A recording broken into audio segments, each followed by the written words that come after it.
Tango mango खांबा Kingfisher अजून कोणते रे मॅकडाऊन कोणतं तू तर उठ उठ हे पिऊन बघितलाय तो मग राम मास्टर लई चित्र ते म्हणतो आपल्या नादी कोणी लागायचंच नाही तू त्या लायकीतच नाही कुत्रा सुद्धा कुत्र्याला किंमत आहे पण तुला किंमत नाही कुत्रा रोक बाकरी ठेवताय काय कुत्रा किंमत आहे पण तुला नाही विठवलं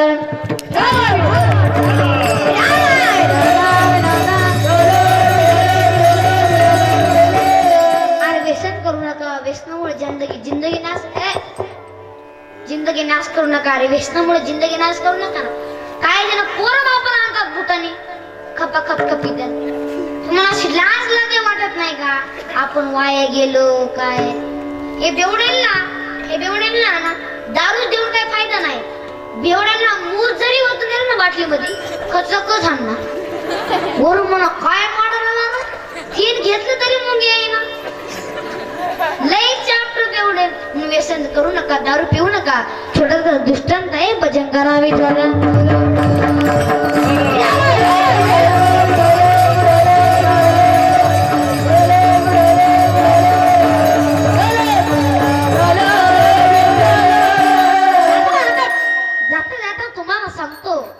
व्यसन करू नका कोणी दारू पिऊ नका पण व्यसनाच्या हाती जाऊ नका आमच्या गावामध्ये घडलेली घटना आहे गावचा पाटील होता 3 एकर जमीन होती आणि 50 क्विंटल कापूस झाला त्या पाटलाकडे आराम पैसे आले तो पाटलाने 1 एकर जमीन विकली आणि 2 एकर विकली आणि 3 एकर जमीन विकून पाटील मोकळा झाला आता हे तर त्याच्या घरी जायचं बोलायचं दादा मला दारू प्यायची तो मला पिण्यासाठी पैसे द्या रोज दारू प्यायचा आणि घरी येऊन आपल्या बायकोला मारायचा एका दिवशी मात्र अख्खं गाव वैतागलं त्या पाटलाला तो पाटील गावच्या चवंटीवर बसलेला आहे काय करावं समजत नव्हतं त्या पाटलाकडे 10 रुपयाला पैसे नव्हते तिकडून एक माणूस येत होता त्या माणसाला सांगितलं दादा मला दारू पिण्यासाठी 5,000 रुपये पाहिजेत दादा तुम्ही मला देणार का पाटील तुम्हाला 10 रुपये पाहिजेत ना पाटील तुम्हाला एक काम करावं लागेल पाटील तुमची बायको हापशात पाणी भरासाठी आलेली आहे ना जा तिच्या कंबरड्यात लाट घालून दाखवा तुम्ही जर तुमच्या बायकोच्या कंबरड्यात लाच घातली ना तुम्हाला 10 रुपये नाही तुम्हाला 100 रुपये देणार पाटील दावत घ्या कसलाच विचार करता बायकोच्या कंबरड्यात लाच घातली बायको खाली पडल्याच्या नंतर बायको बोलायला लागली असं काय चुकलं माझं सांगा ना माझं असं काय चुकलं आता मला जगायचं ना पाटलाला वाटलं की 4 चौघात बोलतेस म्हणून पाटलाने आपल्या बायकोवरती हात उचलला आणि पाटील बायकोला मारायला लागला मारता मारता त्या पाटलाचा हात त्या जीर्ण झालेल्या साडीकडे गेला भर चौकात पाटलाने साडी पाळली ज्यावेळेस साडी पाळली ना त्यावेळेस ती बोलायला लागली देवा असं काय चुकलं होतं माझ्या नशिबी दारू पिदाळच घातलीस आता मला जगायचं नाही ती घरी गेली. घरी गेल्याच्या नंतर तिकडून 5वीचा मुलगा आला आणि आईला विचारू लागला, आई आई काय झालं गाई? आई बाबांना मारलं का गाई? आई थांब, आई मला मोठवून दे ग आई. आई मी बाबांकडे बघतो गाई. आई मी बाबांकडे बघतो. आई तू लढू नको ना गाई. अरे 4 वर्षाची चौथीला असणारी मुलगी शाळेतून घरी आली आणि आईला विचारू लागले, आई आई आई काय झालं गाई? सांगितलं, बाळांनो तुमच्या बापानं भर चौकात मला मारलं. बाळांनो भर चौकात मला मारलं. आता मला जगायचं नाही.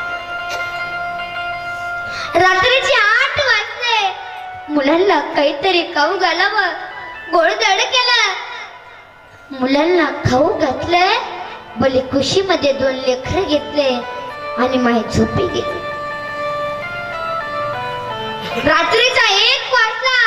मुलं सून झोपी गेलेले आहेत. मुलांच्या लक्षात नव्हतं आपली आई लढत होती. बिचारे लेकर आहेत, काय करणार आहे त्या लेकरांना? आई लढायला लागली. 1 वाजता होता. 1 वाजता घरामध्ये एंड्रेलचा डब्बा होता. हातामध्ये एंड्रेलचा डब्बा घेतला आणि दडत दडत ती तोंडात ओतून घेतली. ती रात्रभर ती तडपडून ती मरणाला प्राप्त झाली. आई मेली.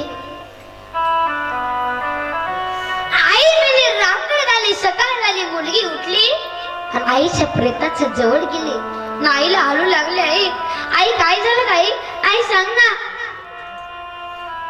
तिकडून 5वीचा मुलगा आईला हलू लागला, आई आई उठ ना. आई आई आई काय झालं आई? आई सांग ना. आई तू इथं का झोपली गाई? आई रोज घरातले सगळे झोपलेले असायचे गाई. आई तू उठलेले असायचे. आज घरातले सगळे उठलेले आहेत. तू झोपली का गाई? आई आई उठ गाई. आई उठ ना गाई. बाय आई म्हणून किंकाळी मारली. त्या किंकाळी मारण्याचा आवाज ती शेजारच्या मावशीकडे गेला. ती शेजारची मावशी धावत धावत आली. पटे तर काय आईची पेटात अंगणामध्ये सजत आहे. त्या डोळ्यांना दोघं बाळांना खुशीत घेऊन सांगायला लागले, बाळांनो तुमच्या आईत तुम्हाला कधीच बोलणार नाही रे. बाळांनो तुमच्या आईत तुम्हाला कधीच बोलणार नाही. मेली आहे. मुलाने आज्ञा दिला. आज्ञा दिल्याच्या नंतर मुलगा घरी आला. 1 महिना झाला. 2 महिने झाले. बघता बघता पोळा जवळ आला आणि त्या पोळ्याच्या सणाच्या दिवशी तो गावचा पाटील असणारा त्या पाटलाकडे हे 5वीचा मुलगा गेला. पाटील माझ्या घरामध्ये माझी 10 वर्षाची माझी चौथीला असणारी माझी बहीण आहे पाटील. मग काय करू पाटील? हे काम करा ना पाटील. मला तुमचे पोऱ्याचे बैल धरू द्या ना पाटील. अरे काय रे बाळा? पाटील मी जरा तुमचे पोळ्याचे बैल धरले ना पाटील. तुमच्या घरातले लोक मला 2 पोळी देतील पाटील. त्याच्यामध्ये 1 पोळी मी माझ्या बहिणीला घेऊन जाईल पाटील. आणि त्याच्यामधली 1 पोळी मी माझ्या बैलाला चारू घालील पाटील. अरे जरा माई नसली ना त्याला माईची किंमत विचारा. आणि ज्याला बाप नाही ना त्याला बापाची किंमत विचारा. अरे ज्याचा बाप पियसने, ज्याचा बाप दारू पिणार आहे, अरे घरी जाऊन त्या मुलाला विचारा त्या बापाची किंमत काय आहे. म्हणून सरकार माय बाप एवढा उपकार करा, या दुकानात तर दाखवू देऊ नका. आहे ती दारू कोणतीयुक्त आहे याचं ध्यान ठेवा साहेब, याचं ध्यान ठेवा. अरे इस दुनिया में कौन सी चीज है जो यहाँ नहीं मिलती, इस दुनिया में कौन सी चीज है जो यहाँ नहीं मिलती. सब कुछ मिलता है यहाँ मगर माँ नहीं मिलती. आई माझे मायेचा सागर दिलातील जीवनाला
जीवनाला खरा.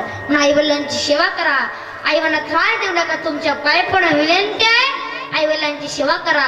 तसेच टाइम खूप सांगण्यासारखं भरपूर आहे पण टाइम वेळ झाले म्हणून आपण उरकू. गीता भागवत करीती श्रवण अखंड चिंतन विठोबाचे कुळी कन्या भद्रवती जय सात्विक तयाचा हरिक वाटे देवा. तुका म्हणे माझं घर त्यांची सेवा तरी माझ्या देवा पारणा नाही. कुळी कन्या पुत्र होते जय सात्विक तयाचा हरिक वाटे देवा. ज्ञानेश्वर माऊली